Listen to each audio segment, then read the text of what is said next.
Hey,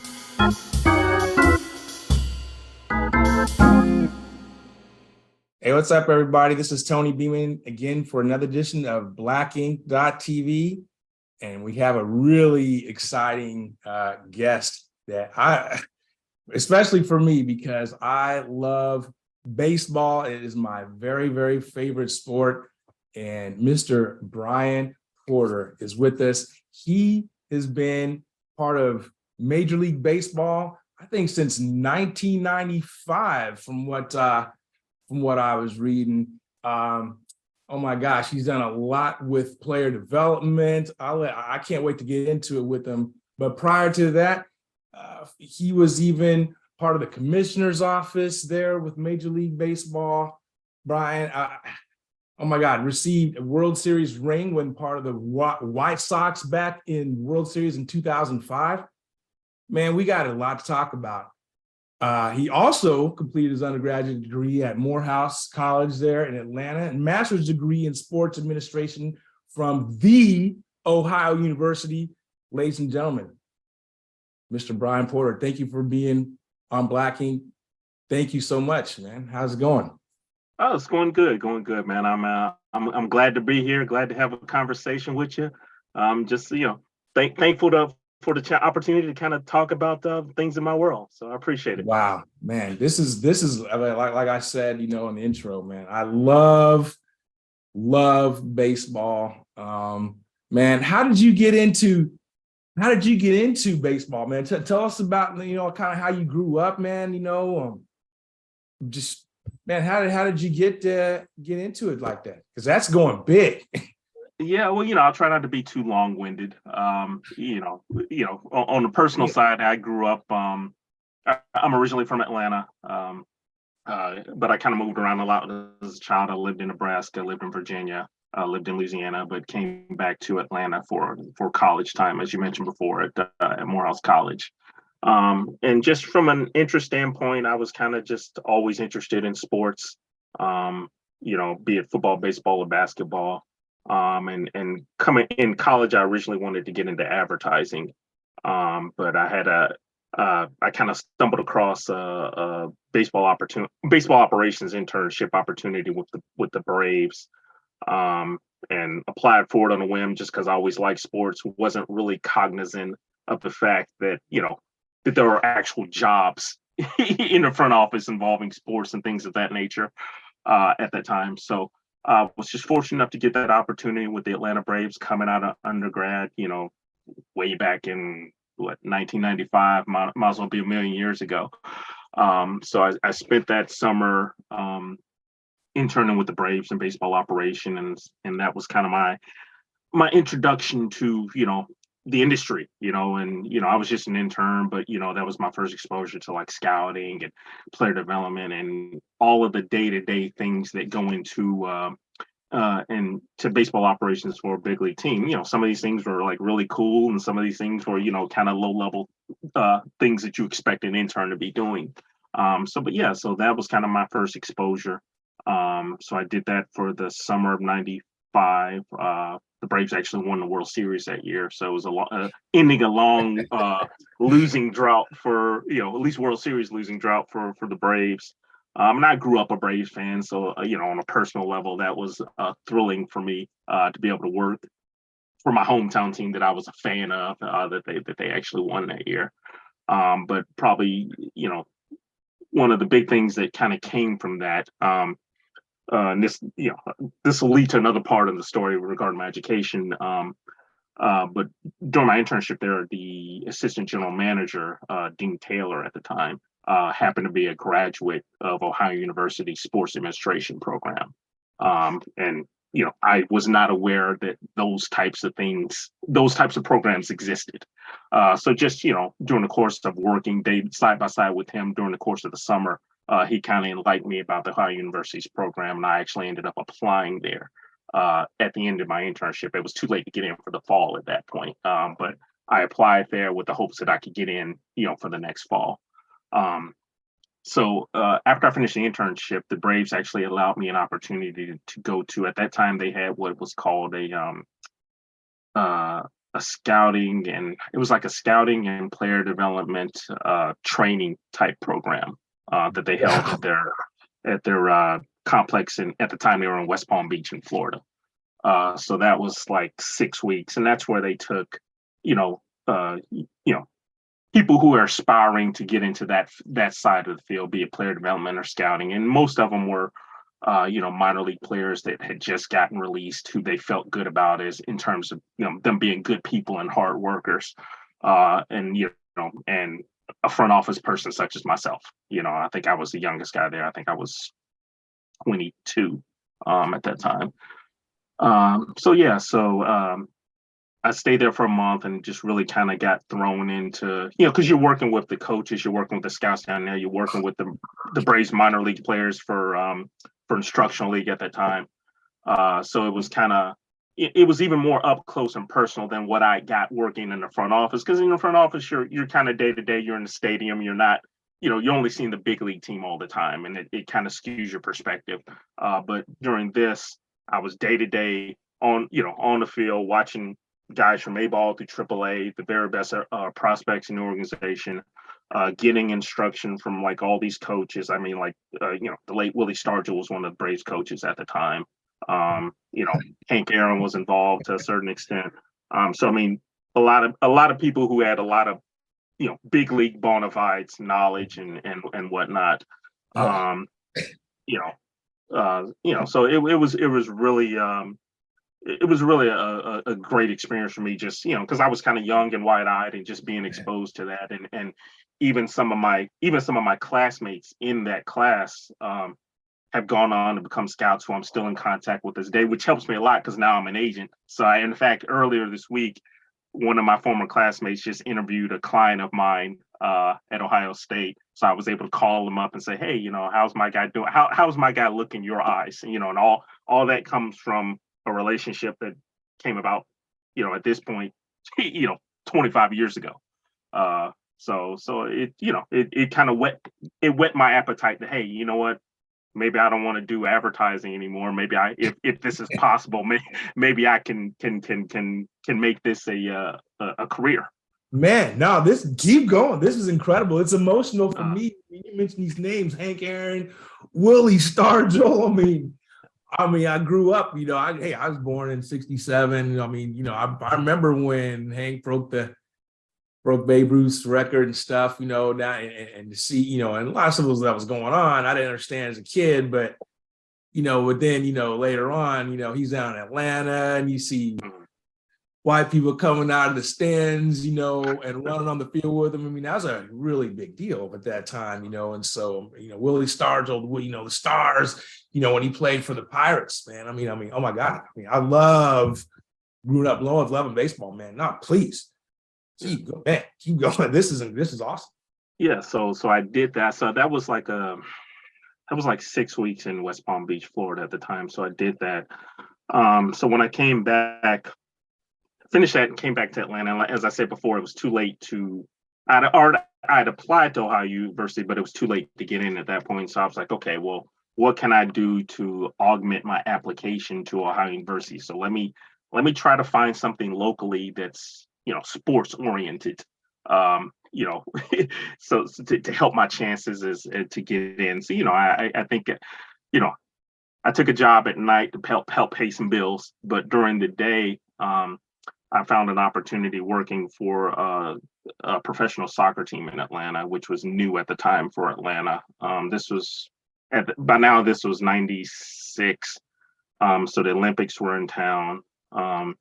And MLS was just starting up nationwide, at least here in the U.S. But this wasn't an MLS team. This was a league below MLS called A-League. At the time, they were called the Atlanta Ruckus. So I took a job with them, and I didn't know anything about soccer. I didn't grow up a fan or anything like that. I wanted something sports oriented. So I took a job with them. I was in charge of their community relations as well as their ticket sales, none of which I knew anything about at the time. You kind of learn on the fly. But it was a good experience for me because it gave me some experience, like really working for, sports team, a pro sports team at a I guess a grassroots level, so to speak. It helped me cut my teeth, so to speak. You don't have all the layers of cushion like I previously kind of had to with the Atlanta Braves. So I did that for a year. Subsequently ended up getting accepted into Ohio University sports administration program. And at that time it was a year-long program. So I went up to Ohio, Athens, Ohio, did that for years. Great experience. Met a lot of great, wonderful people who are still, who ended up being industry leaders today. That was kind of the big appeal for me for going to Ohio University, was that they were the first and the best sports administration program, and their alumni network is extensive, still is extensive. So that was the appeal of me. It's like, okay, well, let me go here. Hopefully, I can get an internship out of this, with a major league team, and we'll see what happens. So I did. So did my year there in Ohio. Didn't necessarily have an internship coming out of there, much to my chagrin. So all my classmates, we all had various interests in sports in different avenues. So a lot of my classmates, most of my classmates, in fact, had secured internships before they left Athens, but I was a little bit stubborn, for better or worse, in that I was like, okay, well, I came here for the internship, so I'm not just going to take any degree. I'm not going to take any internship just to get a degree. I want the internship I want. Like I said, I'm not necessarily sure. Looking back, it may have not been the wisest course of action, but it worked for me at that time. So I actually had come back to Atlanta. I was just trying to figure out what I was going to do. While, of course, I was sending out resumes to various MLB teams and football teams and basketball teams. And honestly, even though I wanted to end up in baseball, I ended up in baseball because baseball is the one that offered me the opportunity first. Wow. If football or basketball would offer me the opportunity first, I probably would have ended up there. But fortunately for me, around early July, the White Sox, it was back in the day, so wasn't no email and all that. So the Chicago White Sox called me, and they were like, hey, why don't you come up? They called me on like a Monday and like, hey, why don't you come up on Wednesday for an interview? I was like, hey, that works for me. So I got on a plane, came up, watched the game with the front office staff there. And, they kind of gave me some questions, and the White Sox at the time, baseball operations staffs at the time were much smaller then than they are today. So I came up, kind of met all of the staff, the day-to-day staff, which at that time was only about, 6 or 7 people. And they kind of, gave me the once over, interviewed me, make sure that I wasn't, crazy or anything like that. Asked me about my background, asked me about my interests, asked me about the things that I knew regarding baseball. And I must have passed the test. So because they offered me the internship, and it was only for that summer, but I was geeked and ready to go. So that was a Wednesday. They called me back on Monday and offered me the internship. And they were like, "Can you start this following Monday?" And I was like, "You ain't saying nothing but a word." So I got in my car with my uncle, and I'd never been to Chicago before. And I drove from Atlanta to Chicago. I got there on a Wednesday, and I was supposed to start the following Monday. So I was staying in like this old hotel up on the north side, because it was the cheapest thing I could find until I found a house, until I found an apartment.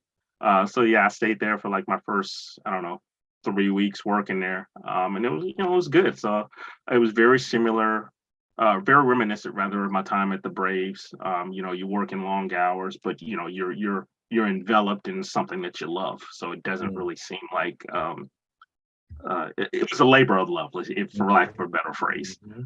So it was really cool. So I got exposure to, everything that I like, and there's a lot of, unsexy work that you got to do, but that doesn't bother, that doesn't bother me. That's just kind of part of what you have to do. So I did that, through the end of this summer, like all the way till November, I believe.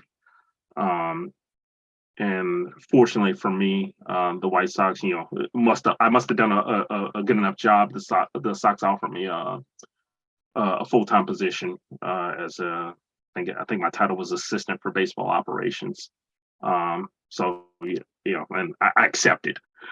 And during my role, it was I kind of served. At the time, baseball operations kind of consisted of player development, scouting, and major league operations. So I kind of served as a second to all of those areas within baseball operations. Whatever you want me to do, I will do. So I did that for a couple of years, and then we won the division. I think in 2000, went to Seattle and got beat in the first round. And after that, we kind of did some front office changes. So I got shifted over full time to the player development department, which is kind of really where I kind of began to blossom a little bit as a front office person. For the uninitiated, player development is everything to do with the minor league side. So all at the time we had 7 minor league teams. So those would consist of, I don't know, roughly about 160 to 180 players at any given time. So and I kind of really cut my teeth there for the White Sox, and I just kind of got thrown into the fray, kind of sink or swim, which was good for me, because it allowed me the latitude to I was inexperienced, so it gave me the latitude to kind of make your mistakes and learn from your mistakes. So minor league side, I did all of our contract negotiations with our minor leaguers. Did a lot of scouting and evaluation of our minor leaguers. Did a lot of evaluation of our coaches. Did a lot of contract work with our they're called player development contracts with our affiliates. The independent team, the teams who actually give our players a place to play in the minor leagues. Those are independent businessmen. So I did a lot of that. Did a lot of liaison work with that. Did a lot of budgetary work, which was kind of my first exposure to. So that was that was good. Basically anything and everything to do with the minor league side I did, as well as continue to maintain some other duties in the other departments as well. Did a lot of major league work, did a lot of salary arbitration work, did a lot of salary arbitration research. Still did some local scouting as well, like of college and high school players. Like I said, it was a small staff, so that afforded me the benefit to kind of get my feet wet in literally every aspect of team building and baseball operations, that I desired. So it was good. I had a lot of interaction with the big league staff in terms of like advanced work. Like I said, it's, I can't say it enough. It was like anything and everything I got exposure to, and that really served me well in the long run. And it's it's really gratifying, to be there. When you draft a kid and you have your coaches in your system, you work with them, and you finally get a chance to graduate him to the big leagues, and he actually ends up being a useful, good big leaguer that helps the team win. So that's a really gratifying feeling. Yeah. And that's what gets me, man. Like with there's so many layers of baseball, before you get to the show. You know what I mean? Oh. Yeah, but talk a little bit about that, if you would, man, because that could be discouraging. Did you hear about? Oh yeah, the guy got drafted out of high school, and but he's in, he's playing A ball, then and all that. Yeah, but what's that like for a lot of folks? Well, I will say the unfortunate part about this industry is that there is a very high attrition rate in that regard. I mean, when you watch big league players, they really are the best in the world. Even the guys on the bench, in the big leagues, those were everyday players in the minor leagues. Those were guys hitting in a 3-hole, 4-hole, 5-hole. They were guys that you thought could be, have a high ceiling. The unfortunate part about the industry is that the vast majority, is close to, I think, 90% of guys who actually sign a professional contract, they don't make it to the big leagues, and that really illustrates how good the guys at the top are. You know, there's 30 teams, there's 26 roster spots. So you're talking about, you know, roughly at any given time, you know, 800 or so roster spots. So those guys aren't, you know, either you're good enough to stay or you move on, and there's a continuous influx of talent, you know, via the draft, you know, every year, that either starts, you know, at the minor league side, either it pushes guys up or it pushes guys out, unfortunately.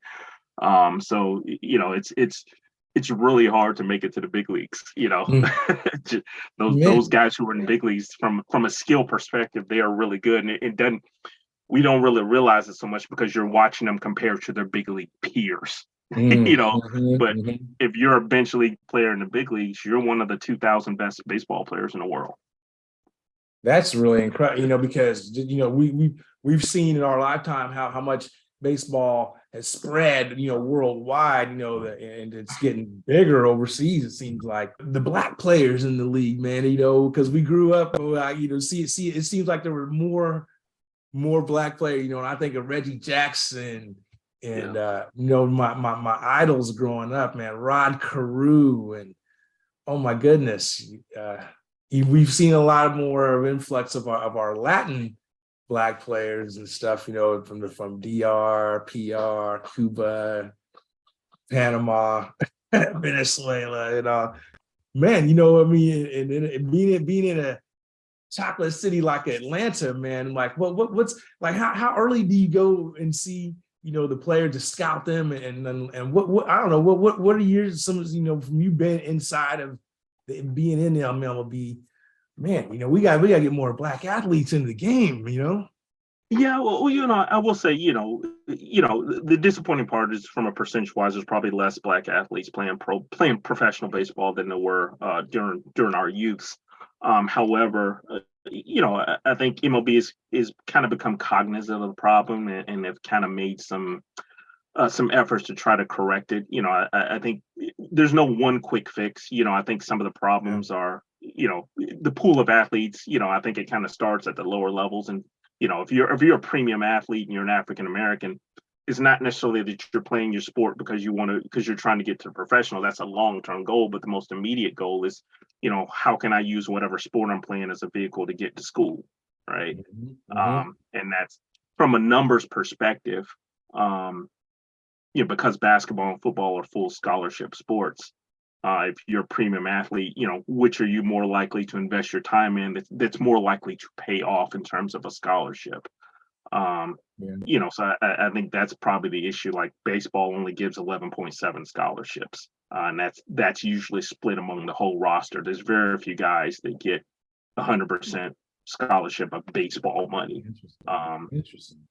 So if you're a premium athlete, you know, if you're Anthony Edwards, who grew up in Georgia, and you're a premium athlete, and you get a full scholarship to go play basketball at University of Georgia, or you can get a 40% scholarship to go play baseball at University of Georgia, which one are you going to choose? You know, so.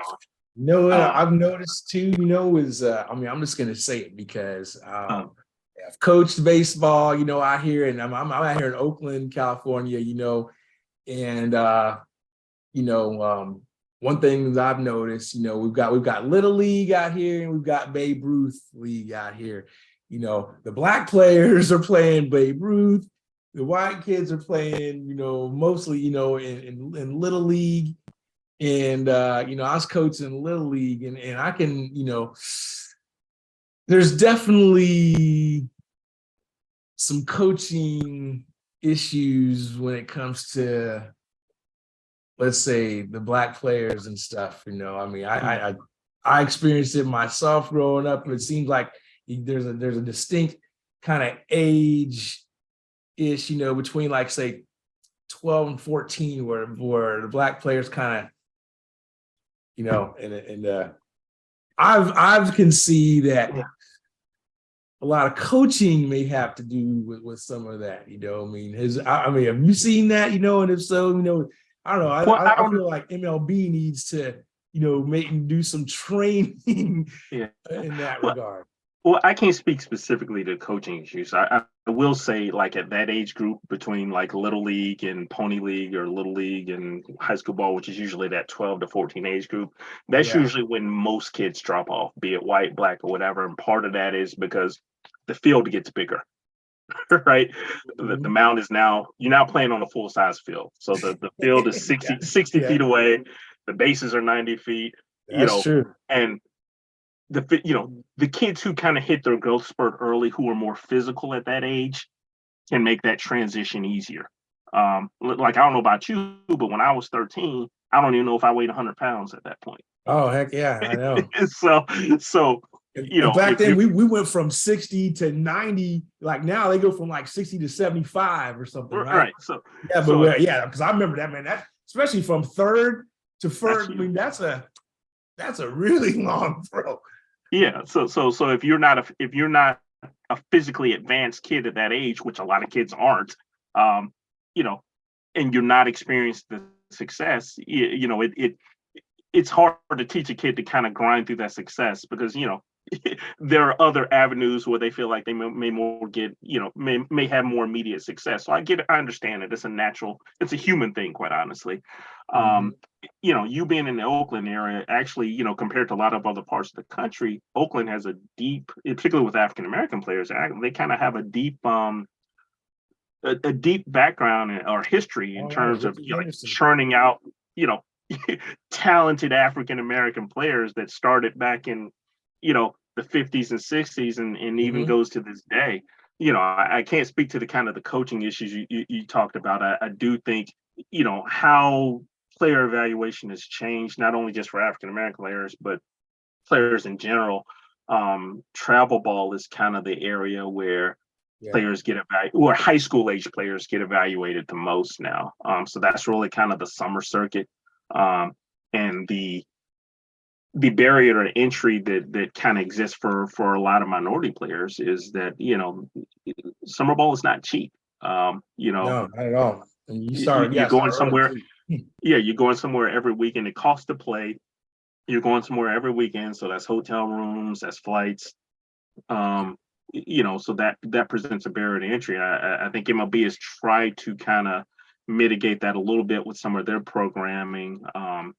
Breakthrough series, which humble brag here, I was kind of part of the originator of that during my time in the Yeah. commissioner's office. But breakthrough series, PDP partnerships with USA Baseball, some of the Dream Series stuff, these are all orientated towards um minority players, to give them an opportunity to kind of be on that same platform and play against the best competition, so that they can show, show their ability. In many cases, they might not receive that opportunity otherwise because of the barriers to entry to Yeah. travel ball during the summer.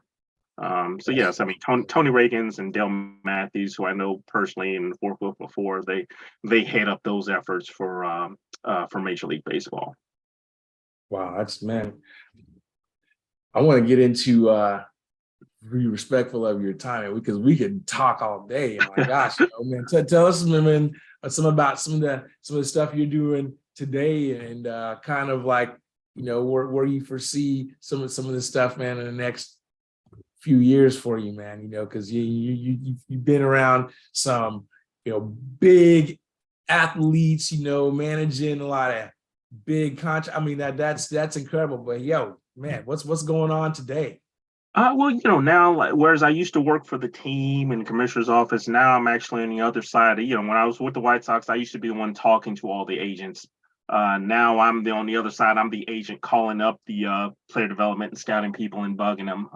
So now that's what I do now. I'm an agent. So, I'm drawing all my clients. I'm a player agent for amateur and professional players. So, from a recruitment and scouting standpoint, I scout a lot of high school and college players, that I feel have pro potential, you know, and try to nurture a relationship with them and help, so that I can help them navigate their career as they go forward, both on the field and off the field. I have a I'm a two-man group. I have a partner out of Chicago named Jason Griffin. I'm in the Boston area. He's in the Chicago area, and we partner together. we both have 20 plus years experience in the game.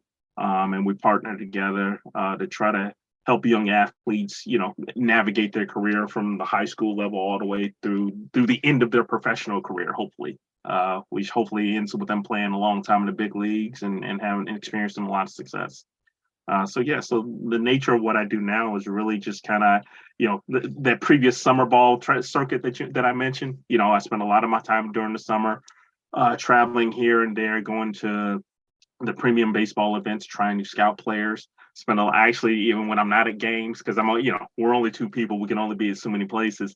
But when I'm not physically at a game, I spend a lot of my time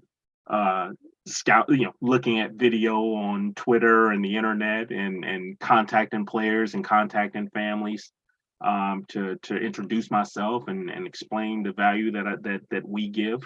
And trying to get good clients. That's what I spend a lot of my time is trying to get good clients, helping my clients who are currently draft eligible prepare for the draft, helping our clients who are in the professional ranks, handle their professional business in regards to contracts and in regards to training, things of that nature. I mean, we're a full service agency. We're a two-man group. So for the most part, it ends up being kind of a concierge. Anything that we can do to help our clients advance themselves on the field and off the field, we set out to do. So. Man, when did you make the decision to say, you know what, I've done this enough, for MLB, for these teams and stuff, what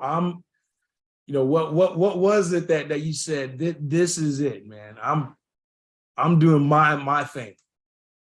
I worked a lot of years at the team level and the league level and the technology arm level.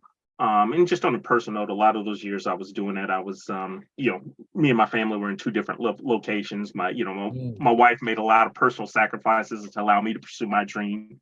They were in the Boston area. I was working in New York. So it just came to a time where, I had two small daughters at the time, and I felt like I'd missed a lot of time. So I wanted to physically be back with them. And in addition, at this point, I'd built up 2+ decades of experience on the baseball ops side. I wanted to try to find an avenue where I could leverage that experience, as well as in combination with fulfilling, my personal life goals of being back with my family, and being being an agent was the best way to do that. Up to date, we primarily have just served a lot of minority players. That's what we've been able to connect the most with. So for me, it's just as it's been a labor of love when I first started with the Braves, it continues to do that. Now I'm just on the other side of the industry. And all that experience that I gained with the Braves and the White Sox and the commissioner's office and MLB.com, I'm just now using that to help my clients benefit and help them navigate all the ups and downs of their career. Because when a lot of my clients, I have clients who are 15, 16 years old. At that age, you don't know what you don't know, right?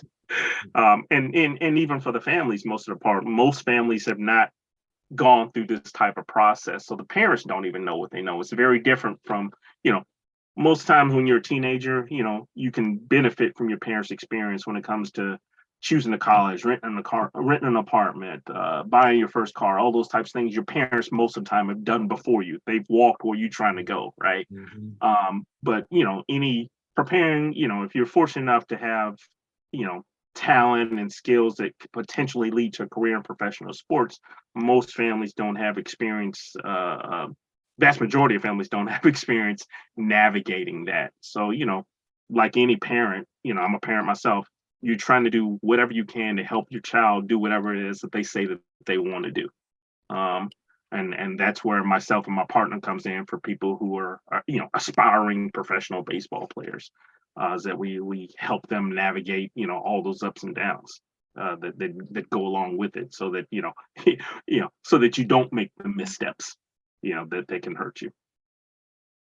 Brian, man, congratulations on all your success, man. I want to bring you back and because we could talk all day. I want to hear more about, hey, what's going on with it, but I want to be respectful of your time. My producer is saying, oh my gosh, our time, But hey, Brian, thank you so much for being here on Black Ink, and congratulations again.